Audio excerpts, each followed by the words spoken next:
Saksi ahli poligraf mengungkap soal sumber isu titipan terkait perselingkuhan Putri Chandrawati dan Brigadir Nofriansah Yosua Huta Barat. Hal itu terungkap oleh Kepala Urusan Bidang Komputer Forensik Ahli Poligraf, Aji Febrianto Ar-Rosyid, saat menjadi saksi dalam sidang lanjutan di Pengadilan Negeri Jakarta Selatan, Rabu 14 Desember.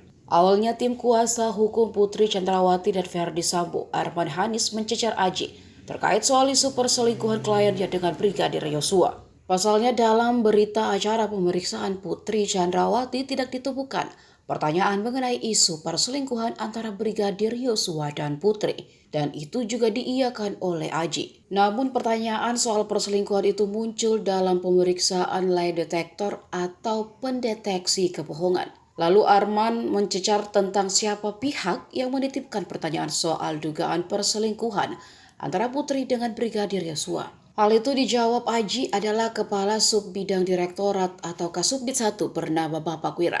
Dalam pemeriksaan lie detektor, pertanyaan soal perselingkuhan itu sempat ditanyakan ke Kuat Maruf dan hasilnya positif.